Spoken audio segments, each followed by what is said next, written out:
શ્રીમદ ભગવદ્ ગીતા અધ્યયન સાથે પ્રત્યક્ષ અને પરોક્ષ રીતે જોડાયેલા થોડું વોલ્યુમ કર્યું. આપ સૌ ગીતા પ્રેમી જિજ્ઞાસુ, અધ્યયનશીલ અને સૌભાગ્યશાળી ભાઈ બહેનોને શાનુનય જય શ્રી કૃષ્ણ.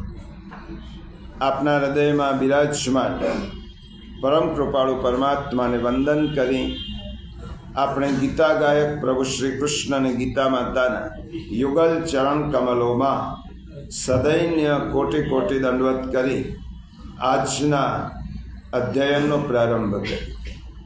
પ્રિયજનો, આપણે અધ્યાય 9 27મા શ્લોકનો વિચાર કરી રહ્યા છીએ. ગીતાનો સમર્પણનો સિદ્ધાંત જે પુષ્ટિ માર્ગમાં પણ છે, ભક્તિ માર્ગમાં પણ છે. સમર્પણનો સિદ્ધાંત આ શ્લોકમાં પ્રભુએ પ્રતિપાદિત કર્યો છે. પહેલાં આપણે પારાયણ કરી લઈએ. આજે બીજો રવિવાર છે આ શ્લોકને સમજવાનો. માત્ર પારાયણ કરી 9:27 પાન નંબર 149 149 27મો શ્લોક 9મો અધ્યાય. યત કરોષિ યદશ્નાસિ યજ્જુહોષિ દદાસિ યત તપસ્યસિ કૌન્તેય તત્કુરુષ્વમતર્પણમ. હે કૌંતેય, તું જે કંઈ કર્મ કરે છે, જે ખાય છે, જે હોમે છે, જે દાન કરે છે તથા જે તપ કરે છે, એ સઘળું મને અર્પણ કર. ગીતા અધ્યયનની યાત્રામાં આપણે 2015થી શરૂ કરેલી ગીતા અધ્યયન યાત્રા 2026મા વર્ષમાં ભગવદ્ કૃપાથી પ્રવેશ કરે છે. એ પ્રભુની જ કૃપા. સાંભળવાની, બોલવાની અને અહીં આવવાની શક્તિ પ્રભુ સિવાય આપણને કોઈ આપી શકતું નથી. અને એટલા માટે આ અંગ્રેજી કેલેન્ડરના નવા વર્ષમાં આપ સૌને ખૂબ ખૂબ અભિનંદન. આ 9મા અધ્યાયનો 27મો શ્લોક ભગવાને 5 ક્રિયાઓ અર્પણ કરવાની વાત કરી. એક એક શબ્દ સમજો. પ્રભુ આપણી પાસે માગતા નથી. અર્પણ કર. આપવું જુદું અને અર્પણ કરવું જુદું. આપવાનું એને કહેવાય કે જ્યારે આપણી માલિકી હોય અને આપણે બીજાને આપીએ. અર્પણ કરવું તેને કહેવાય કે જેની માલિકી છે એને જ આપવાનું છે. એટલે માલિક પોતે એમ કે આ વસ્તુ મને અર્પણ કર, તો પ્રભુએ અહીંયા અર્પણની વાત કરી છે, માગ્યો નથી. પ્રભુએ પોતાનો હક બતાવ્યો છે. આ બધી જ ક્રિયાઓ તું મારી શક્તિથી કરી શકે છે અને એટલા માટે ક્રિયાઓ તું મને આપી દે, તું મને અર્પણ કર. 5 ક્રિયાઓ પ્રભુએ કરી છે. 5 ક્રિયાઓમાં બધા જ કર્તવ્ય કર્મોનો સમાવેશ થઈ ગયો. 5 ક્રિયાઓ. યત કરોષિ, એમાં શું આવે? યજ્ઞ, દાન, તપ ઉપરાંત જીવન નિર્વાહ માટે કરવાના આપણા કર, વર્ણ અને આશ્રમના કર્મો, તેમજ લોક વ્યવહારના કર્મો, તેમજ ભગવાનનું ભજન, ધ્યાન, અધ્યયન, જે પણ કંઈ કર્મો કરીએ છીએ શાસ્ત્રીય, તે બધા જ કર્મો પ્રભુ આપણને એમ કહે છે તો મને અર્પણ કર. માટે આપણે બોલીએ છીએ ભક્તિ માર્ગમાં કૃષ્ણાર્પણમસ્તુ. આ બધું જ આપણે કૃષ્ણને અર્પણ કરીએ છીએ. જ્યારે આપણે કોઈ સત્કર્મ કરીએ, કોઈ પણ કરીએ, ત્યારે કૃષ્ણાર્પણ. અર્પણ એટલે પ્રભુએ પહેલી ક્રિયામાં કહ્યું તું જે કરે છે બધું જ, લૌકિક અલૌકિક બધું જ. પછી કહો યદશ્નાસી, શરીરને નિભાવવા માટે તો ખાય છે, પીએ છે વગેરે કર. યદશ્નાસી, તો જે ખાય છે, પીએ છે તારા શરીરના નિભાવ માટે, તે મને અર્પણ કર. પછી ત્રીજું કહ્યું યત જોહોશી, એટલે પૂજન હવન સંબંધી સર્વ કર્મો નો સમાવેશ થયો. પછી કહો યદદાસી સેવા કર્મ, દાન સંબંધી કર્મ વગેરેનો સમાવેશ પણ તેમાં થાય. અને છેલ્લે યદ તપસ્યસી સંયમ, તપ, સમસ્ત કર્મનો સમાવેશ થાય. હવે પ્રશ્ન થાય કે ભગવાનને આ બધી ક્રિયાઓ અર્પણ કરવાનો હેતુ શું? ભગવાન શા માટે આપણી પાસે એમ કહું યજ્જોસી, આ શ્લોક શબ્દની શબ્દની દ્રષ્ટિએ બહુ સહેલો છે. પ્રભુએ કહું તું ખાય છે, પીએ છે, તપ કરે છે, હોમ કરે છે, દાન કરે છે, બધું મને અર્પણ કર. પણ આપણે ભગવાનને પૂછીએ કે પ્રભુ તમને અર્પણ કરવાનો હેતુ કયો? કરું છું હું અને તમે કહો છો મને બધું અર્પણ કર. તો ભગવાને શા માટે આવું કરવું? ભગવાને શા માટે આવું કહ્યું? યદ કરોષી યદસ્દાસી યજ્જોષી તત્ કુરુષ્વમદર્પણમ. સર્વસાધારણ મનુષ્યોની આ બધા જ કર્મોમાં જો એનો તાત્વિક અર્થ સમજવાનો છે, આપણા બધા જ કર્મો કરીએ છીએ, ખાઈએ છીએ, સત્કર્મ કરીએ છીએ, વ્યવહારિક કર્મો કરીએ છીએ, એ બધામાં આપણી મમતા અને આસક્તિ હોય છે. શ્રીમદ ભગવદ્ ગીતામાં શબ્દ સરળ છે પણ એનો અર્થ બહુ જ ગહન છે. આ બધામાં આપણી આસક્તિ હોય છે. તેમજ કર્મ કર્યા પછી આપણે ફળની અપેક્ષા હોય છે. કોઈ પણ કર્મ કરીએ એટલે મને આ મળવું જોઈએ. તો આપણે જ્યારે કોઈ પણ ક્રિયા કરીએ ત્યારે એની પાછળ 3 વસ્તુ હોય છે. ભગવાન કેમ માગે છે આપણી પાસે? તો બધું કરે છે મને અર્પણ કર. એનું કારણ એ છે કે આપણે જે પણ કર્મ કરીએ છીએ, ક્રિયા કરીએ છીએ, તેની પાછળ આપણી મમતા છે, આપણી આસક્તિ છે અને આપણી ફળની ઈચ્છા છે. આ 3 વસ્તુ કોઈ પણ ક્રિયા પાછળ હોય. તમે જોજો, મમત્વ હોય, આસક્તિ હોય અને ફળની ઈચ્છા હોય. અને ભગવાન કર્મના નિમિત્તે આ બધું જ અર્પણ કરવાનું કહે છે. તો તારું કર્મ અર્પણ કરે એટલે ખાય છે તે અર્પણ કરે. એનો અર્થ શું થયો? ખાવા પાછળનું તારું મમત્વ છે, તારી આસક્તિ છે અને તારી ફળની ઈચ્છા છે, તે અર્પણ કર. ભક્તિ કર્મ માર્ગમાં ભગવાને બીજા અધ્યાયમાં શું કહ્યું? તું મને કર્મ અર્પણ કર. પણ ભક્તિ માર્ગમાં તો ભગવાને કહ્યું કર્મનું ફળ અર્પણ કર, એમ કહ્યું. અને ભક્તિ માર્ગમાં કહ્યું કર્મ જ અર્પણ કરી દે, ફળની વાત જવા દે. જો બીજો અધ્યાય કર્મયોગનો હતો, એટલા માટે પ્રભુએ કર્મયોગને લગતી વાત કરી. તો કર્મ કર, કર્મ કરવામાં તારો અધિકાર છે, પણ ફળમાં નહીં. કર્મણ્યેવા અધિકારસ્તે મા ફલેષુ કદાચ. પણ 9મા અધ્યાયમાં ભગવાને સૂર બદલ્યો. શા માટે? આ ભક્તિ યોગ છે. પેલું કર્મયોગીની વાત હતી, અહીંયા ભક્તની વાત છે.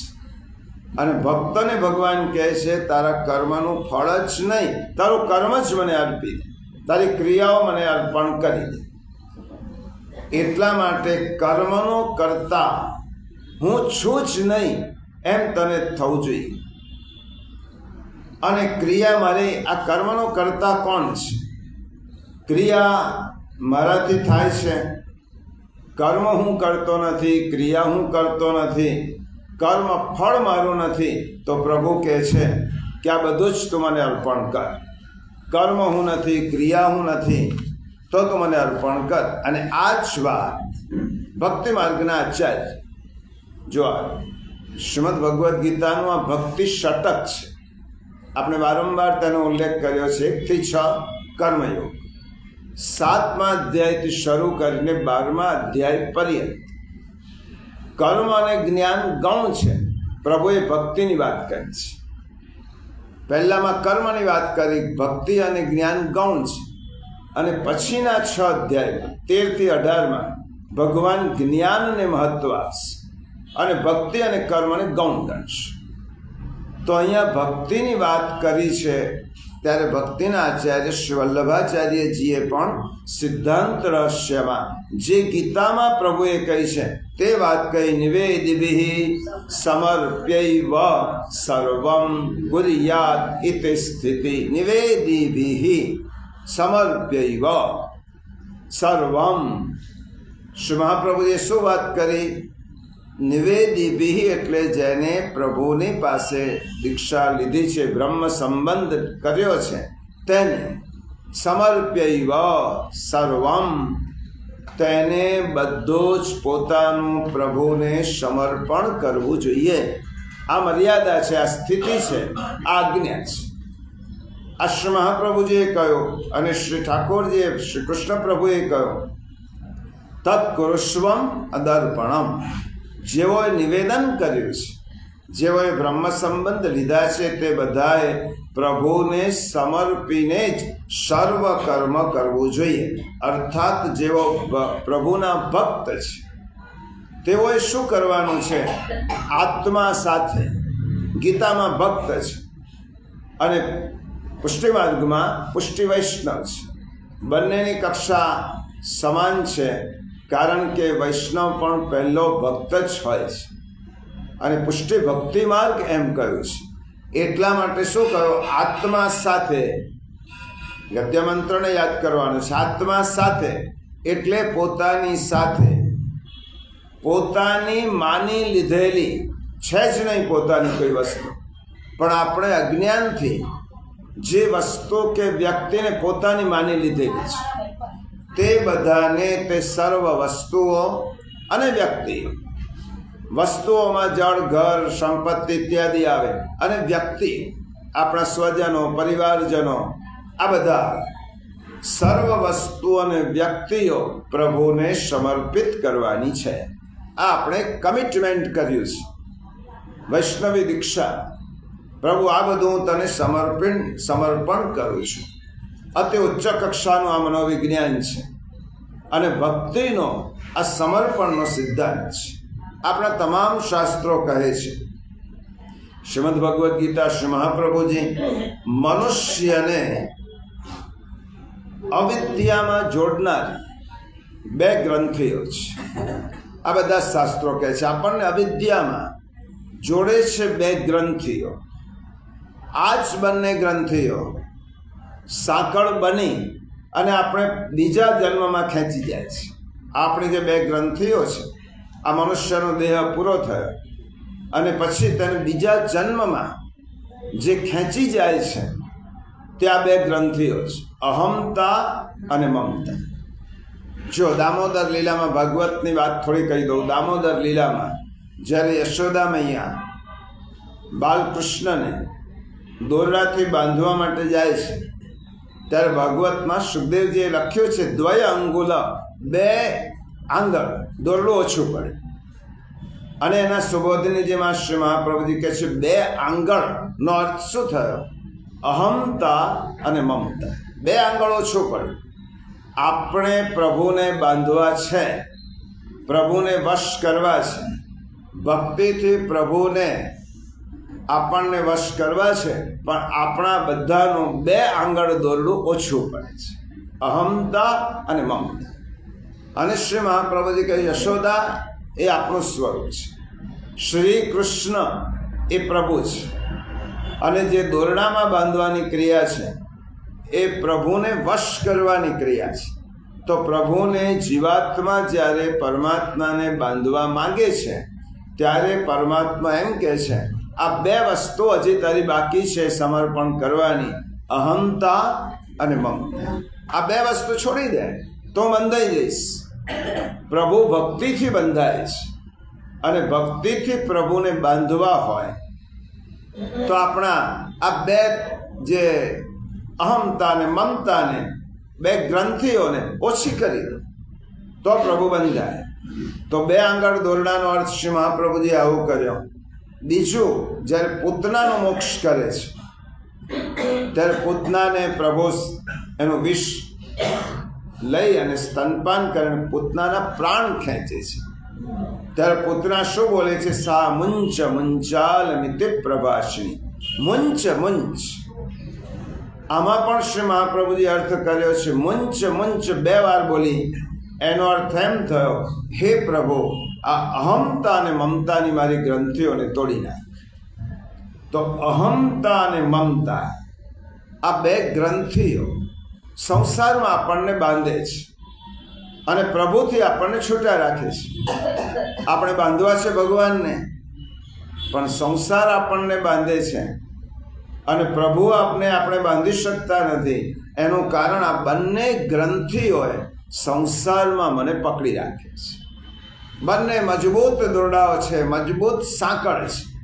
આ સાંકળે મને એવો બાંધી રાખ્યો છે, 2 સાંકળોએ, કે પ્રભુને હું પ્રાપ્ત કરવાની ઈચ્છા હોવા છતાં કરી શકતો નથી. અને ભગવાને સહેલો ઉપાય બતાવ્યો એનો, આ ગ્રંથિઓને દૂર કરવાનો. યદ કરોષી યદશ્નાસી યદ જોષી દદાસી યદ ત્યપશ્યસી કૌંતેય તત્ કુરુષ્વમ દર્પણ. આ શ્લોકનો તાત્વિક અર્થ, ફિલોસોફિકલ અર્થ બહુ મહત્વનો છે. શાબ્દિક અભિવ્યક્તિની પાછળ ભગવાને બહુ મોટું તત્વજ્ઞાન આપણને કહ્યું છે. સીધા શબ્દો છે, સરળ શબ્દો છે, કોઈ પણ વ્યક્તિ વાંચી શકે, સમજી શકે. પણ શા માટે ભગવાને આવું કહ્યું એ સમજવા માટે તો શાસ્ત્રોનો, આચાર્યનો સહારો લેવો પડે, એમની પાસે બેસવું પડે. શા માટે પ્રભુએ આપણી પાસે માગ્યું? આ અહમતા અને મમતા છે શું? આપણે બોલીએ છીએ, સાંભળીએ છીએ ઘણીવાર, અહમતા અને મમતા છે શું? આ કઈ ગ્રંથિઓ છે જે મને બાંધે છે? તો જો આપણામાં દેખાતું સ્થૂળ શરીર, આપણું જે બાહ્ય કલેવર પંચમહાભૌતિક તત્વનું શરીર છે, એ દેખાતું સ્થૂળ શરીર છે. સ્થૂળ શરીર તો આપણે જ્યારે દેહાંત થાય ત્યારે પંચત્વગતા 5 તત્વોમાં વિલીન થવાનું છે. પૃથ્વી, જલ, તેજ, વાયુ અને આકાશ. પ્રશ્ન એ થાય, આ શરીર તો અહીં વિલીન થાય છે, બળી જાય છે, ભસ્મીભૂત થાય છે, તો બીજા શરીરમાં પ્રવેશ કોણ કરે છે? શરીર તો અહીંયા બળી ગયેલું આપણે જોયું, તો બીજા શરીરમાં બીજો જન્મ આપણે ધારણ કરીએ ત્યારે તેમાં પ્રવેશ કરે છે આપણું લિંગ શરીર, જેને સૂક્ષ્મ દેહ કહેવાય. આ લિંગ શરીર, સૂક્ષ્મ દેહ, જેને આપણે જોઈ શકતા નથી, આ સૂક્ષ્મ વાસનાનો દેહ છે. એ વાસનાનો દેહ એ જ્યારે શરીર બળી જાય, આ જન્મ આપણો શરીર પૂરો થાય ત્યારે બીજામાં પ્રવેશ કરે છે. હવે જે સૂક્ષ્મ દેહ છે, વાસના, સૂક્ષ્મ શરીર છે, એમાં 11 ઇન્દ્રિયો, 5 કર્મેન્દ્રિય, 5 જ્ઞાનેન્દ્રિય અને 11મું મન, 5 તન્માત્રાઓ, શબ્દ, સ્પર્શ, રૂપ, રસ અને ગંધ, અને 1 બુદ્ધિ. આ 17 તત્વો છે. સાંખ્ય એમ કહે છે કે આ 17 તત્વોનું બનેલું આ શરીર છે.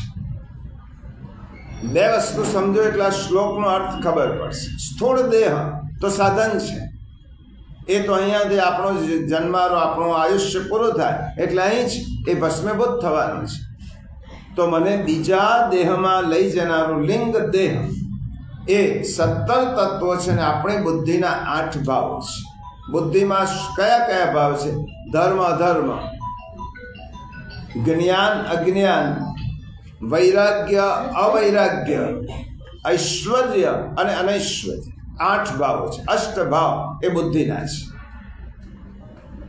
આ 8 બાબતોનો વિચાર આપણી બુદ્ધિ કરે છે. બુદ્ધિનો સંબંધ શરીરથી છે. શરીરને કંટ્રોલ બુદ્ધિ કરે છે. ઉપરનું જે આપણું બ્રેઇન છે, શરીરને કંટ્રોલ કરે અને બુદ્ધિ કરે.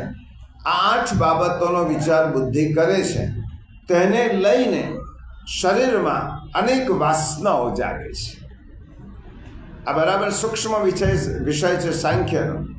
સ્થૂળ શરીરની જેમ લિંગ શરીરમાં ને પણ વાસનાઓ રહે છે. સ્થૂળ શરીરમાં છે અને લિંગ શરીરમાં છે. સમજાવવા માટે કહું, એક ભીનું વસ્ત્ર હોય, આપણે જ્યારે જે ઠાકોરજી માટે માળા સિદ્ધ કરતા હોય કે માળા બનાવતા હોય, એમને ખબર હશે કે ભીના વસ્ત્રમાં આપણે ફૂલ મૂકી અને મૂકી રાખીએ છીએ, ભીના વસ્ત્રમાં ઢાંકી એની પોટલી કરી. હવે જ્યારે ભીના વસ્ત્રમાંથી તમે ફૂલ એક પાત્રમાં કાઢો છો ત્યારે ફૂલ તો ગયા, પણ કપડામાં ફૂલની સુગંધ રહી. એ ફૂલની સુગંધ કપડામાં છે, આને સૂક્ષ્મ વાસના કહેવાય. બરાબર સમજો. ફૂલ તો નીકળી ગયા, શરીર તો ગયો, પરંતુ જે સૂક્ષ્મ વાસના, જે ફૂલ રાખ્યા હતા કપડામાં, તેની ગંધ હજી પણ છે. આ સૂક્ષ્મ વાસના. જેવી રીતે બરણી છે, બરણીમાં અથાણું ભરેલું છે. અથાણું આપણે ખાલી કરી દઈએ, ધોઈ દઈએ, બધું જ કરીએ, પણ જ્યારે તમે બરણીની ગંધ આવશે ત્યારે તેમાં અથાણીની વાસ આવશે. શા માટે? અથાણું નીકળી ગયો, સ્થૂળ શરીર તો ગયો, પણ જે એની વાસ છે એ તો રહેવાની છે. તો બુદ્ધિમાં જે ભાવ રહ્યો છે તેની વાસના લિંગ શરીરને અસર કરે છે. આપણે જે શરીરથી કર્મ કર્યા, ક્રિયાઓ કરી, સંબંધો બાંધ્યા, જે નિર્ણયો કર્યા, ધર્મ અધર્મ, વૈરાગ્ય અવૈરાગ્ય, જ્ઞાન અજ્ઞાન, બધું જ કર્યું, તે બુદ્ધિ દ્વારા કર્યો. પણ બુદ્ધિમાં જે ભાવ રહ્યો છે તેની ગંધ, તેની વાસના લિંગ શરીરને લાગે છે, જે સૂક્ષ્મ દેહ છે. અને લિંગ શરીર આપણો સંબંધ ફરીથી જ્યારે જન્મ લઈએ છીએ ત્યારે બીજા દેહ સાથે જોડી દે છે. મોબાઈલ છે, આજની ભાષામાં સમજે, મોબાઈલ સ્થૂળ છે, એની અંદર રહેલું સિમ છે, એને આપણે કાઢી નાખીએ, પેલો મોબાઈલ નકામો થઈ ગયો, સિમ કાર્ડ આપણે નવા મોબાઈલમાં નાખ્યો, તો બધો જ સૂક્ષ્મ જે વાસનાઓ હતી, સ્ટોરેજ હતું, બધું નવામાં આવ્યો. તો આ શું થયું કે આપણું લિંગ શરીર આ સંગ્રહ કરે છે, આ સંગ્રહ કરે છે, એનું સ્ટોરેજ કરે છે. એ વાસનાઓ સાથે લિંગ શરીર બીજા દેહમાં પ્રવેશ કરે છે. આ લિંગ શરીર, સૂક્ષ્મ દેહ સ્વતંત્ર રહી શકતો નથી, કારણ કે સૂક્ષ્મ છે, આપણને ન દેખાય. આ ભાવ છે, ભાવનો દેહ છે, એ સ્વતંત્ર રહી શકતો નથી. એટલે તેને સ્થૂળ દેહના આધારની જરૂર પડે, સ્થૂળ દેહનું આલંબન લેવું પડે. કર્મો ભોગવવા હોય તો એ લિંગ શરીરને સ્થૂળ દેહમાં પ્રવેશ કરવો પડે, તો જ કર્મો ભોગવી શકાય.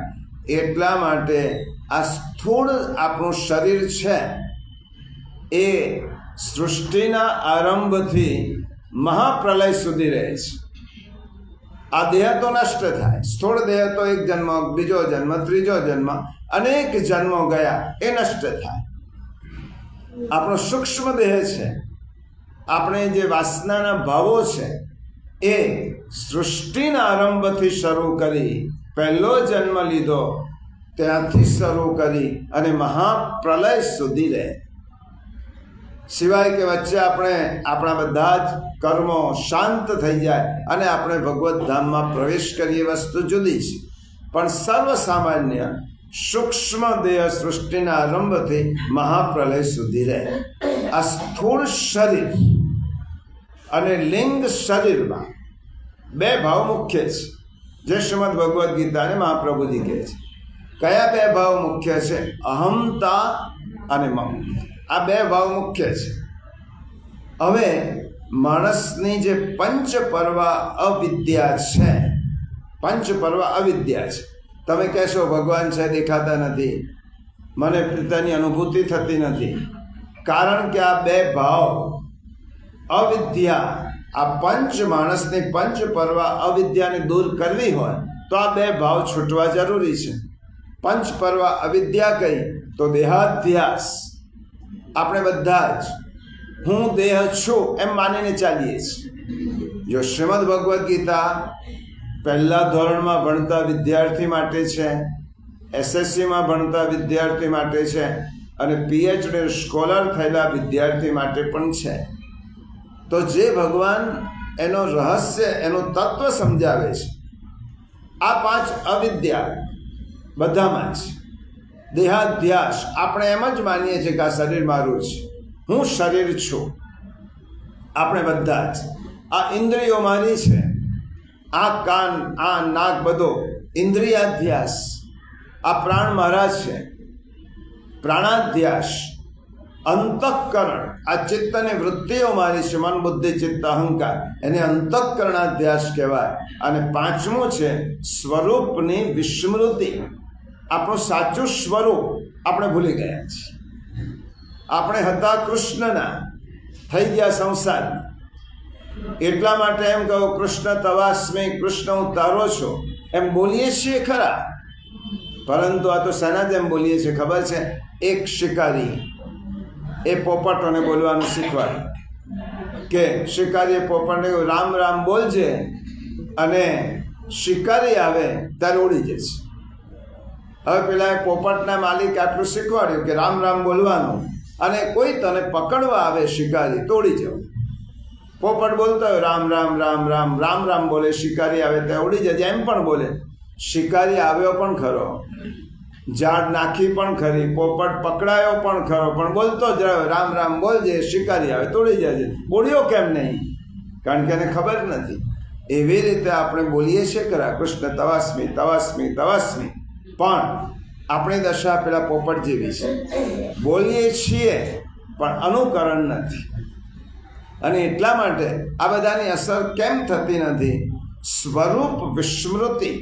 આપણા સ્વરૂપને આપણે ભૂલી ગયા છે. ભૂલી ગયા છે એટલો જ નહીં, વલ્લભાચાર્યજી તો કહે છે આપણે ભૂલી ગયા છીએ તે પણ ભૂલી ગયા છે. આપણે ભગવાનની સાથેનો સંબંધ ભૂલી જ ગયા છે, તેનો પણ આપણે સ્મરણ નથી. માનું સ્મરણ હોય તો દીકરો માને શોધવા પ્રયત્ન કરે, પણ દીકરાને એમ જ લાગે કે મારી મા જેવું કોઈ હતો જ નહીં, તો કોને શોધે? તો એ જે સ્વરૂપ વિસ્મૃતિ છે, આ પાંચ અવિદ્યાને દૂર કરવા માટે આ બે ભાવ છોડવા જોઈએ, અહમતા અને મમતા.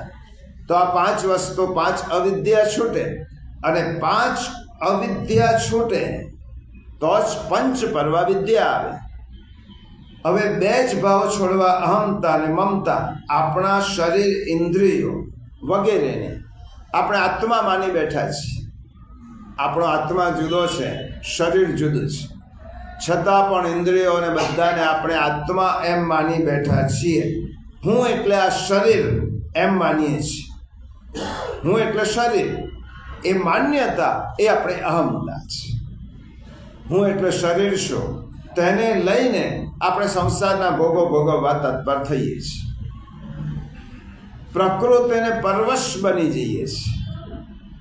અને આ પ્રકૃતિ તો માયા નટી છે, એ નચાવે છે તેમ આપણે નાચીએ છીએ. આ મારો અહંકાર આ બધું જ કરાવે છે. આ શરીર હું છું, હું શરીર મેં માની લીધો એટલે આ પ્રકૃતિ મને જે રીતે ફાવે તેમ નચાવે છે, અને હું જ બધું કરું છું, હું જ કરતા છું. એવો અહંકાર જે આપણો છે તે અહમતામાંથી જાગે છે. આ મેં કર્યું, આ હું કરું છું, આ મારાથી થયો, આ અહંકાર છે તે આપણા અહમતામાંથી ઉત્પન્ન થાય છે. બહુ સૂક્ષ્મ શ્રીમાં ઠાકોરજીએ કહ્યું છે, શ્રી કૃષ્ણ પરમાત્માએ, અહંકાર એ અહમતામાંથી નિર્માણ થાય છે, અને તેને લઈને આપણે સંસારમાં ડૂબી જઈએ છીએ. સંસારમાં ડૂબવાનું કારણ, નાવને મોટો પથ્થર બાંધેલો હોય, તે પથ્થર જ નૌકાને ડૂબાડી દે. એવી રીતે આપણી જીવન નૌકાને અહંકાર રૂપે વજન બાંધ્યું છે, એ આપણને સંસાર રૂપી સાગરમાં ડૂબાડી દે છે. આ અહંકાર, આ અહમતા, હું છું, આ મેં કર્યું, આ મારાથી થયું, આ બધો જે અહંકાર છે એ આપણને ડૂબાડે છે સંસારમાં. અને અહંતા સાથે એક મમતા જોડાયેલી છે. હું આવ્યો એટલે મારું આવે જ, હું થયો એટલે મારું થયું. મારું શરીર, મારો પરિવાર, મારો પુત્ર, મારી પુત્રી, મારી સંપત્તિ, મારું ઘર, આ બધું જ આવે. સુખ આપનાર પદાર્થો અને વ્યક્તિઓને આપણે પોતાના માની લઈએ છીએ. મમતા આવી, મમતા જોડાય, અને જેની સાથે આપણું મમત્વ છે એને આપણે પોતાના માની લઈએ છીએ. અને પોતાના માની લઈએ છીએ એટલે એના ઉપર માલિકી ભાવ થાય છે. છોકરાએ મારું માનવું જ જોઈએ કારણ કે મારો છોકરો છે, માલિકી ભાવ. દીકરીએ મારું માનવું જ જોઈએ કારણ કે મારી દીકરી છે, માલિકી ભાવ. આ ક્યાંથી આવ્યું? મમતામાંથી. મમતા, અહમ સાથે મમતા જોડાઈ જ જાય. ખાવું અને પીવું જેવું છે, ખાધા સાથે પીવાનું જોડાઈ જાય. એવી રીતે અહમતા સાથે મમતા જોડાય તો મમતા છે એ જે વ્યક્તિ કે વસ્તુ સાથે મમત્વ બાંધે છે એના ઉપર માલિકી ભાવ કાર્ય છે. આ ઘર મારું કારણ કે મારું છે, હું રહું છું. આ સંપત્તિ, આ પરિવાર મારો છે અને તે સર્વના આપણે ભોગતા બની જઈએ છીએ અને આપણે પાછા ડૂબી જઈએ છીએ. આ અહમતા અને મમતાના ભાવ જે આપણામાં પ્રકૃતિની પરવશતાથી પેદા થયેલા ભાવો છે. પ્રકૃતિને પરવશ છે, પરમાત્માથી દૂર છીએ અને પ્રકૃતિએ આપણને આવરણ કરી દીધું છે. એટલા માટે પ્રકૃતિ 7મા અધ્યાયમાં આપણે જોઈ ગયા છે, મયા અધ્યક્ષેણ પ્રકૃતિ સૂયતે સચરાચરમ હેતુના અનેન કૌંતેય જગદ્વી પરિવર્તતે અવજાનંતિ મામ મૂઢા માનુષીમ તનુમાશ્રિતા. મૂઢ લોકો પ્રકૃતિને વશ થાય છે અને ભક્તો છે મને વશ થાય છે. તો મૂઢ લોકો અને ભક્તમાં શું ફેર? મૂઢ માણસ એમ માને છે આ હું છું, શરીર હું છું અને આ બધું જ મારું છે. અને ભક્ત એમ માને છે પ્રભુ આ બધું તારું છે, તારા માટે છે, તમારું છે. આ અહમતા અને મમતાના ભાવ આપણા અજ્ઞાનમાંથી, પ્રકૃતિની પરવશતામાંથી પેદા થયેલા ભાવ છે. આ મિથ્યા ભાવો આપણા સ્થૂળ અને લિંગ શરીરને વળગેલા છે. આ બંનેને વળગેલા છે મિથ્યા ભાવો. એનો સંબંધ આત્મા સાથે નથી. જો આત્મા તો નૈનમ છિંદંતિ શસ્ત્રાણી નૈનમ દહતે અસંગ છે. આત્મા તો શરીર જ્યારે નષ્ટ થાય ત્યારે એથી આત્મા જાય છે ને શરીર નાશવંત થઈ જાય છે, બળી જાય છે, જળ બની જાય છે. આ બે ભાવ આત્મા સાથે જોડાયેલા નથી, દેહ સાથે જોડાયેલા છે, અહમતા અને મમતા. અને તેથી આ ભાવને શાસ્ત્રોએ કહ્યું અનાત્મ ભાવ. અહમતા અને મમતા એ અનાત્મ ભાવો છે, આત્મા સાથે જોડાયેલા નથી, અનાત્મ ભાવો છે. આ બે ભાવોનો નાશ કરવો જરૂરી છે. આ બંને ભાવો દૂર કરવા, એનો નાશ કરવો એ જરૂરી છે. કારણ કે આ બે ભાવો જ આપણી વાસનાનું કારણ બને છે અને આ બે ભાવો જ આપણી દુઃખના કારણ બને છે. તેના લીધે લિંગ દેહ સહિત આત્માને પુનર્જન્મ લેવો પડે છે. પુનર્જન્મ કેમ લેવો પડે છે? આ બે ભાવને કારણે જ. આ બંને જ આપણે બીજા જન્મમાં ખેંચી લાવે છે. કશું જ ન હોય તો પછી સૂક્ષ્મ દેહમાં કોઈ વાસના નથી, એ નિસંગ છે, તો પછી આપણને ખેંચી નહીં જાય. પરંતુ આ બે વાસનાઓ, આ જે બે ભાવ છે એ આપણને પુનર્જન્મમાં લઈ જાય છે. આટલા માટે બાલબોધ ગ્રંથમાં શ્રી મહાપ્રભુજીએ કહ્યું અહમતા મમતા નાશે સર્વથા નિરહંકૃતૌ સ્વરૂપસ્થો યદા જીવ કૃતાર્થસ્સ નિગદ્યતે. જો આ જ વાત કરી આચાર્યજન, અહમતા મમતા નાશે. અહમતા અને મમતાનો નાશ થાય સર્વથા નિરહંકૃતો, ત્યારે સ્વરૂપસ્થો, ત્યારે તને સ્વરૂપનું ભાન થાય છે. એને એમ લાગે છે આ બે ગ્રંથિઓ ગઈ એટલે સાચા સ્વરૂપની ઓળખ થઈ. અહમતા ગઈ, મમતા ગઈ, ત્યારે મહાપ્રભુજી કહે છે યદા જીવ કૃતાર્થ, તેવો જીવ કૃતાર્થ થાય. આવું બાલબોધમાં કહ્યું. તેથી જ્ઞાની બનવા માટે, ભક્ત બનવા માટે અને કર્મયોગી બનવા માટે સૌ પ્રથમ અનાત્મ ભાવમાં અહમતા અને મમતાના ભાવોનો નાશ કરવાનો છે. હવે આ નાશ વિચારથી નહીં થઈ શકે. તમે ઈચ્છો કે મારે નાશ કરવો છે તો નહીં થાય, એ પોપટ જેવી દશા થશે. નાશ કરવો છે, નાશ કરવો છે એમ નહીં. નાશ કરવા માટે મારે કંઈક કરવું પડે તો વિચારથી નહીં થાય. જેનાથી અહમતા મમતા જાગે છે તે વસ્તુઓ અને વ્યક્તિઓ અને વિચારો આ છોડવા પડશે. જેનાથી અહમતા અને મમતા જાગે છે તે વસ્તુ, વ્યક્તિ અને વિચાર એ છોડવા પડશે. સૂક્ષ્મ ભેદ છે. જ્ઞાન માર્ગમાં છોડવાનું છે અને ભક્તિ માર્ગમાં સમર્પણ છે. આટલો ભેદ સમજી લો. જ્ઞાની બધું છોડે છે. જ્ઞાની આખું ઘર છોડી દે, પુત્ર બધાનો ગૃહસ્થાશ્રમ છોડી દે, વનમાં જતો રહે, એકલો બેસી જાય. જ્ઞાનીનો ત્યાગ છે. પણ ભક્તિ માર્ગમાં ભગવાને કહ્યું આ બધાને છોડવાનો નથી, આ બધાનું મને સમર્પણ કરવાનું છે. આ બધા સાથે રહે ખરો, પણ મનમાં એવી ભાવના રાખ કે આ બધા તારા નથી, આ બધા તે મને સમર્પિત કરેલા છે. આ સમર્પણ કરવાનું છે. પોતાની વસ્તુ હોય અને છોડવી અને ત્યાગ કહેવાય. તમારી પોતાની માલિકીની વસ્તુ છે ને તમે છોડી દો છો, આ ત્યાગ છે.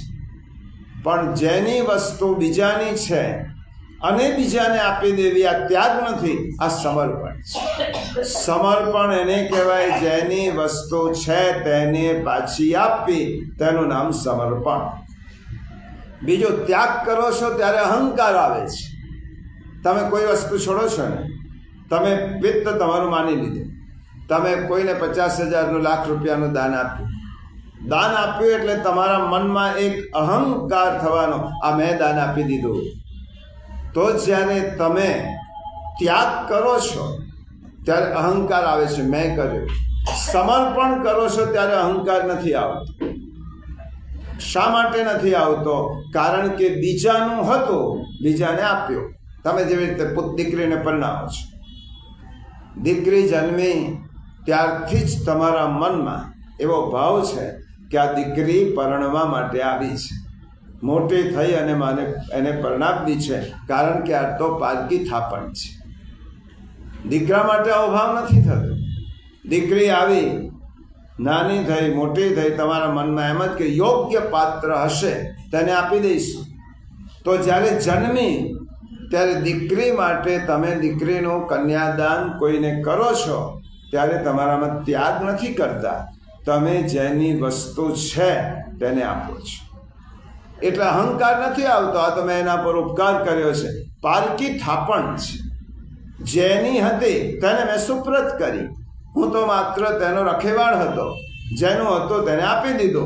એટલા માટે ત્યાગમાં અહંકાર છે, સમર્પણમાં નમ્રતા છે, સમર્પણમાં દીનતા છે. એટલા માટે ભગવાને કહું આ 2 ગ્રંથિઓને છોડવાનો ઉપાય કયો છે? યદ કરોષી યદશ્નાસી યજ્જુહોષી દદાસી દ્વત યદ તપસ્યસી કૌંતેય તત્કુરુષ્વ મદર્પણમ. અને શ્રી મહાપ્રભુજી કહ્યું નિવેદિભિ સમર્પ્યૈવ સર્વમ કુર્યાત. હું જ્યારે મારી જાતને ભગવાનની સાથે ભગવાનને સમર્પિત કરું છું ત્યારે કહું છું કૃષ્ણ હું તારો છું, કૃષ્ણ હું તમારો છું. આમ જ્યારે કહીએ છીએ, પાછું બીજું આપણે આટલું જ બોલીએ છીએ, પણ હરિરાય મહાપ્રભુજીએ પાછી સ્પષ્ટતા કરી. આપણે તો ઘણા બધાને કહેતા હોઈએ છીએ હું તારો છું, હું તારો છું, હું તારો છું. તો આ ભક્તિ નથી. એક વ્યક્તિ 10 જણને કહે કે હું તારો છું, હું તારો છું. પરણનાર વ્યક્તિ 10 છોકરીઓને કે તારો છો, એકે સાથે નહીં પરણે. પરંતુ આ ભક્તિ માર્ગીય પ્રભુની સાથેનું આપણું લગ્ન છે આદિદેવી. એટલે આપણે કૃષ્ણ ભગવાનને કે પ્રભુ તમારો છો, ત્યારે હરિરાય મહાપ્રભુ કહે છે સાથે બીજું જોડો, ન ચાસ્મી પરસ્ય, હું બીજાનો નથી. હું જે દિવસથી તારો થયો તે દિવસથી હું બીજાનો મટી ગયો. કારણ કે તારા ઉપર મારો માલિકી ભાવ તારો થયો અને તારો હોવાથી બીજાનો મટી ગયો. ત્યારે હવે જે હું મારો અહમ મને નડતો હતો તે મેં પ્રભુને સમર્પિત કરી દીધો. અહંકાર નડતો હતો એ પ્રભુને સમર્પણ કર્યો. હવે હું નથી. જુઓ, શરીરમાં રહેવા છતાં હું નથી. હવે મારું કોઈ સ્વતંત્ર અસ્તિત્વ નથી, કારણ કે હું પ્રભુનો થયો, પ્રભુનું સાધન થયો. પ્રભુનું જે રીતે મને જે કામ કરાવવું હોય તે પ્રભુ કરાવશે. હતો જ, પહેલાં પ્રભુનો જ હતો, પણ અવિદ્યાથી મેં મારી જાતને માની લીધો કે આ શરીર મારું છે, મારાથી થયું, આ મેં કર્યું, મારા વગર થાય નહીં. એટલા માટે રામાયણમાં ગોસ્વામી તુલસીદાસજી કહે છે માયા એટલે શું? મેં ઓર મોર તોર તે માયા. આ હું અને મારું, આ તારું, આ બે માયા છે. આ બધી ભ્રામક વાતો મારે માની લીધેલા હું ને કારણે ઊભી થઈ હતી. આ ભ્રામક વાતો હું જ્યારે પ્રભુને સમર્પિત થયો ત્યારે આ પ્રભુ જ કરે છે. આ બધું પ્રભુ દ્વારા જ થાય છે. આ બધું પ્રભુની ઈચ્છાથી જ થાય છે. આટલું ગીતામાં સમજો. હું કશું જ કરતો નથી. આ થાય છે, થવાનું હતું, થશે જ. આ બધું ભાવના છે. આ પ્રભુ ઉપર વિશ્વાસ, આ બધું પહેલેથી નિયત કરેલું જ છે. હું એમ માની લઉં છું કે મેં કર્યું, એ મારી ગ્રંથિ છે. પરંતુ હું ન હોય. અર્જુનને ભગવાન ગીતામાં શું કહે છે? નિમિત્ત માત્રમ ભવ સભ્યસાચી. અર્જુન તું મારીશ કે નહીં મારે? આ બધા મેં મારેલા જ છે. આ ભીષ્મ જો દ્રોણ છે, બધાને મેં હણેલા છે. માત્ર તારે આ કાર્યમાં નિમિત્ત થવાનું છે. અને તું નિમિત્ત નહીં થાય તો બીજાને નિમિત્ત બનાવી દઈશ. પ્રભુના હાથનું સાધન હું નહીં થઉં તો પ્રભુ બીજાને સાધન કરશે. એટલા માટે સુરદાસજી કહે છે સેવા પ્રભુને આપણે કરતા નથી, પ્રભુ આપણી પાસે કરાવે છે. એટલા માટે હું કરું છું. સેવા કરવાનું સામર્થ્ય શું? પ્રભુ મારી પાસે કરાવે છે. તો જેવી રીતે સેવા એવી રીતે બધા જ કર્મો પ્રભુ મને કરે. હું ખાતો જ નથી, પ્રભુ ખવડાવે છે. એટલા માટે પ્રભુએ કહ્યું મને અર્પણ કર. કારણ કે ખાવાની તારી તાકાત જ ક્યાં છે? તું ખાય છે જ ક્યાં? તો જે હું કરું છું તે મને સોંપી દે, મને અર્પણ કર. એટલા માટે આ બધું પ્રભુ દ્વારા જ થાય છે. પ્રભુની ઈચ્છા વગર થતું નથી. આ સૃષ્ટિનો માલિક જ પ્રભુ છે. તો માલિકની ઈચ્છા વગર કંઈ જ ન થાય. જો મોટું વર્તુળ છે, મોટા વર્તુળમાં નાનું વર્તુળ હોય તો નાના વર્તુળનું અસ્તિત્વ ખરું એ તો મોટામાં આવી ગયું. એવી રીતે બધા જ નાના વર્તુળો ભગવાનના મોટા વર્તુળમાં સમાઈ જાય છે. મારો હું ભગવાનના મોટા હુંમાં સમાઈ જાય છે. મહાચૈતન્યમાં સમાઈ જાય છે. અને મોટા વર્તુળમાં જ્યારે હું આવી ગયો ત્યારે નાના વર્તુળનું અસ્તિત્વ ગયું. એટલે હું કરું છું નહીં, પ્રભુ કરે છે. મહાન આત્મા ઈશ્વરમાં બધા જ આત્માઓનો સમાવેશ થઈ જાય છે. એટલા માટે આત્માનું અસ્તિત્વ ગયું, અહમતા ગઈ. આત્મા પ્રભુને સોંપી દીધો, અહમતા ગઈ. હવે જેમ હું હતો તેમ હુંની સાથે જોડાયેલી બધી વસ્તુઓ હતી. મારો બંગલો, મારો વૈભવ, મારો પરિવાર, મારું સામર્થ્ય, મારા આપ્તજન, અને તેના કારણે આ બધા ઉપર મારો માલિકી ભાવ હતો. અને એ માલિકી ભાવ, એ મમતા, હવે જેઓને મેં માની લીધા હતા મારા, તેમના માટે રાગ હતો. જો એક એક લિંગ જો જેને મેં મારા માની લીધા એના માટે રાગ. હવે મારા માન્યા એટલે બીજા પણ છે તો બીજા માટે દ્વેષ. તમે એકવાર એક વ્યક્તિને મારી એમ કહો તો સામેની વ્યક્તિ બીજી થઈ તો મારા માટે રાગ, મારા માનેલા માટે રાગ અને મારા નહીં માનેલા માટે દ્વેષ. તો રાગ અને દ્વેષ આ બંને મમતાના સંતાન છે. તમે એકવાર મમત આ ઘર મારું એમ કહ્યું તો પાસેનું ઘર બીજાનું એ નક્કી થઈ ગયું. આ મારું છે તો આ બીજાનું છે. મારું જે માન્યું તેના માટે રાગ નિર્માણ થાય અને બીજાનું માન્યું તેના માટે દ્વેષ નિર્માણ થાય.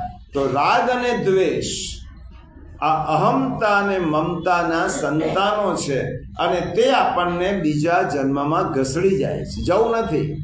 કોણે બીજો જન્મ લેવો છે? કોણે પશુ યોનિમાં, મૂળ યોનિમાં, અસુર યોનિમાં કે કોઈ નિમ્ન યોનિમાં જવું છે? કોઈને જવું નથી.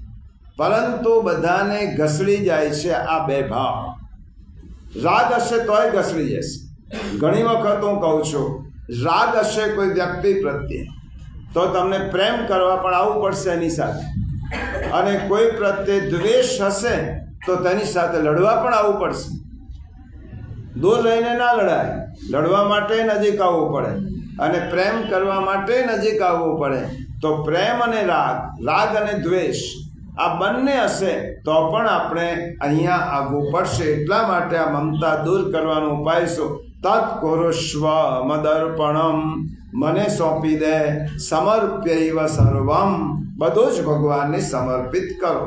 મારું જે માની લીધેલું છે એ ભગવાનને સમર્પણ કરવું. એમાં પદાર્થો આવી ગયા, પરિવારજનો આવી ગયા, વસ્તુઓ પણ આવી ગઈ અને વ્યક્તિઓ પણ આવી. પ્રભુ, આમાંની એક પણ વસ્તુ કે વ્યક્તિ મારી નથી. હું કોઈનો માલિક નથી, કોઈના પર મારો અધિકાર નથી, બધું તારું જ છે.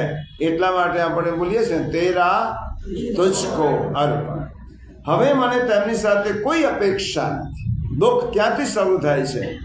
તમે કોઈ માટે અપેક્ષા રાખો છો માટે દુઃખ શરૂ થાય છે. સાસુ વહુ પાસે અપેક્ષા રાખે છે એટલા માટે દુઃખ શરૂ થાય. અપેક્ષા જ દુઃખનું મૂળ છે. તમે જેને માની લીધા આનો હું છું, માલિક હું છું, માલિક માન્યા એટલે તેના પ્રત્યે અપેક્ષા થવાની. અપેક્ષા તમારી પૂરી થશે તો હજી વધારે ઈચ્છા થશે, અને નહીં પૂરી થાય તો તેનું દુઃખ થશે. મારી અપેક્ષા પૂરી નહીં થઈ એટલા માટે તેમના માટે હવે કોઈ મારું છે જ નહીં, ફરિયાદ નહીં, તેમના માટે કોઈ અપેક્ષા નહીં. જો તે એટલા માટે પંચ શ્લોકીમાં શ્રી મહાપ્રભુજી આજ્ઞા કરી, અનુકૂલે કલત્રાદૌ વિષ્ણુ કાર્યાણી કારે. પરિવારજનો તમને અનુકૂળ હોય તો સાથે રાખીને કામ કરો. પ્રતિકૂલે સ્વયં કુર્યાત, ઉદાસીને સ્વયં કુર્યાત. તમને જો સહયોગ ના આપતા હોય તો જાતે કરો. અને પ્રતિકૂળ બની ગયા તો પછી તેમની બધી જ આસક્તિ છોડી દો. ઘર છોડવાનું નહીં, એમની આસક્તિ છોડી દો.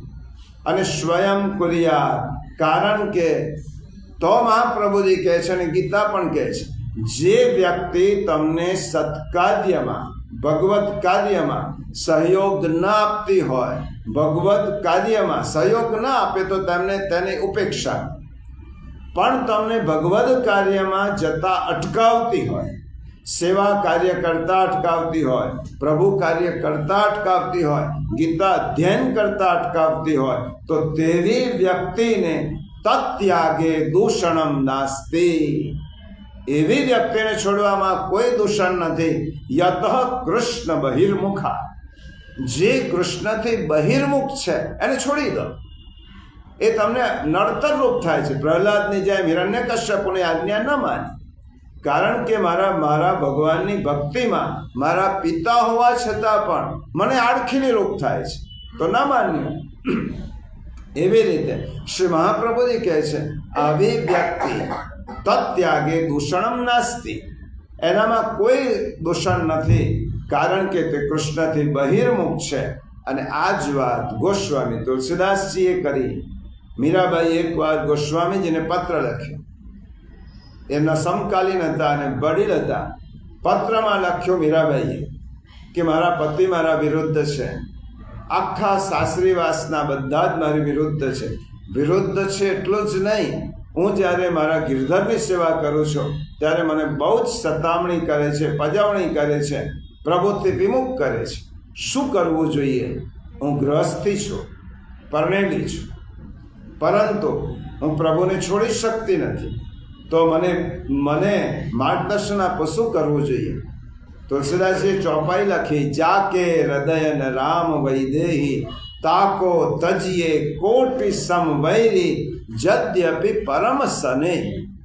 જેના હૃદયમાં રામ કૃષ્ણ નથી, રામ વૈદેહી નથી, એ વ્યક્તિ કોટિ સમવૈરી, કરોડો જન્મનો મારો વૈરી છે એમ માનીને છોડી દો. યદ્યપિ પરમ સ્નેહી, એ ગમે તેટલો તમારો અંતરંગ હોય છતાં પણ તેને છોડી દો. હવે બીજા પર ક્રોધ નહીં આવે, કારણ કે ક્રોધ આવવાનું કારણ જ હતો કે હું બીજાનો માલિક છું. તમે પાડોશીના છોકરા પર ક્રોધ નથી કરતા, કેમ? એના ઉપર મારો માલિકી ભાવ નથી. તમારા છોકરા પર ક્રોધ કરો છો, કેમ? માલિકી ભાવ છે. બીજાની સ્ત્રી પર ક્રોધ કરતા નથી, તમારી પત્ની પર ક્રોધ કરો છો, માલિકી ભાવ છે. તો જ્યાં માલિકી ભાવ ગયો ત્યાં ક્રોધ ગયો. ક્રોધ પણ નહીં આવે. હું આ બધાનો માલિક છું, એમનું ભરણ પોષણ કરું છું, આવી મારી ભાવના હોવાને કારણે મને ક્રોધ આવતો તો એમની પાસે અપેક્ષા હતી. હવે આ બધું ગયું તો ક્રોધ પણ નહીં આવે અને તેમના પ્રત્યેનો માલિકી ભાવ જશે. કોઈ વસ્તુ નાશ પામે કોઈ વ્યક્તિ જતી રહે, જો બહુ જ સૂક્ષ્મ સિદ્ધાંત છે, કોઈ વસ્તુ નાશ પામે. મિથિલા નગરીમાં જનક રાજાનો મહેલ ભળ બળતો હતો. કોઈ આવીને જનક રાજાને કહ્યું, તમારો મહેલ ભડકે બળે છે આગમાં. તો જનક રાજાએ શું કહ્યું? મિથિલાયામ પ્રદદ્ધાયા નમે દય્યતિ કશ્ય. આ મિથિલામાં આગ લાગી છે, મારું શું ગયું? મારું હતું જ નહીં તો જવા જેવું. આગ મિથિલાને લાગી છે, મારું કશું બળ્યું નહીં. વસ્તુ પ્રત્યે મમત્વ ગયું, આસક્તિ ગઈ, તો તેનો મોહ ગયો, અને મોહ ગયો એટલે તેના જવાનું દુઃખ નહીં, મળવાનો આનંદ નહીં, જવાનું દુઃખ નહીં. એટલા માટે તમે કોઈ વસ્તુ પરથી તમારો માલિકી ભાવ જતો રહે તો આ બંગલો ગયો, ગાડી ગઈ, આ ગયો, સંપત્તિ ગઈ, દુઃખ ગયું. આ દુઃખી થવાનું કારણ એ હતું કે જે વસ્તુ મારી નહોતી એ મેં મારી માની લીધી. રામકૃષ્ણ પરમહંસ એમ કહે છે ને કે બે ભાઈઓ જ્યારે એક દોરડી લઈ અને માપણી કરતા હોય, અને માપણી કરતાં કરતાં એક ભાઈ એમ કે આ જગ્યા મારી છે અને બીજો એમ કે આ જગ્યા મારી છે, ત્યારે ભગવાનને હસવું આવે છે. આ બે મૂર્ખાઓને એટલી ખબર નથી કે આ બંનેમાંથી કોઈની કોઈ નથી, આ બધી મારી છે. એટલા માટે મારો દીકરો, મારો બંગલો, આ દુઃખ આવવાનું કારણ મમત્વ હતું. અને આવા દ્રષ્ટાંતો છે. કુંભનદાસનો પુત્ર કૃષ્ણદાસ ગાયોની સેવામાં ગયો, સિંહે ફાડી ખાધો, વાઘે એને ફાડી ખાધો અને તે મૃત પામ્યો. ત્યારે તેને આશ્વાસન આપવા માટે સ્વયં ગુસાઈજી ગયા. કૃષ્ણદાસ બહુ દુઃખની વાત છે. ત્યારે કૃષ્ણદાસે કહ્યું, એક પક્ષી, કૃષ્ણદાસ નામનો એક પક્ષી, મેં મારા માની લીધેલા જીવન વૃક્ષ પર આવીને બેઠું હતું. મેં જીવન વૃક્ષ મારું નહોતું, મેં માની લીધેલું હતું કે આ જીવન વૃક્ષ છે. પક્ષી બીજાનું હતું, વૃક્ષ બીજાનું હતું. પક્ષી આવીને બેઠું તો પક્ષી ઉડી ગયો. તો જે પક્ષી મારું નહોતું, જે વૃક્ષ પર બેઠું તે વૃક્ષ મારું નહોતું, તો પછી પ્રભુનું હતું અને પ્રભુએ લીધો, તો પછી દુઃખ શાંત. આ કુંભનદાસના જીવનમાં બનેલી ઘટના છે. એટલા માટે આપણે ભાવગીત ગાઈએ છીએ, આપ્યું છે જીવન તે પાછું પણ માગશે, અચિંત્યો કોઈ વેળા લેવા પણ આવશે. આવો યોગેશ્વર મારા ખુલ્લા છે બારણા. આ શા માટે? આ ઘર તમારું છે, બધો પરિવાર તમારો છે. કઈ વસ્તુ કઈ વ્યક્તિને ક્યાં સુધી મારી પાસે રાખવી, કેટલો ઉપભોગ કરવા દેવો, એ બધું તમારા હાથમાં છે. તમારું છે, તમે લીધું. હવે જ્યારે પ્રભુનું જ છે, પ્રભુની માલિકીનું છે, આ વાત સમજાશે ત્યારે વ્યથા જશે, દુઃખ જશે, વિયોગનો દુઃખ જશે. અને પછી વ્યથા શેની? ચિંતા પણ નહીં. મળશે તો આવકાર્ય, નહીં મળે તો પ્રભુ તારી મરજી. એટલા માટે હું જ પ્રભુનો થયો, બધું જ પ્રભુનું થયું. એટલે ભગવાને કહ્યું, યત કરોશી યદસ્નાસી યજ્જોશી દદાસી યત તપસ્યસ, તો બધું મને અર્પણ, બધું મારું છે, મને અર્પણ કર. તો માત્ર સાધન થઈ જાય. આ તો ખાતો જ નથી, હું ખાઉં છું, સાધન થાય. તો રહેતો નથી, હું રહું છું, સાધન થઈ જાય. એટલા માટે કહીએ છીએ, મેં તો સોંપ્યું છે જીવન તને, પછી હોય શાની ચિંતા. આ શ્લોક બહુ સુંદર છે. આજે પૂરો કરવાનો હતો, એટલા માટે થોડી ક્ષણ વધારે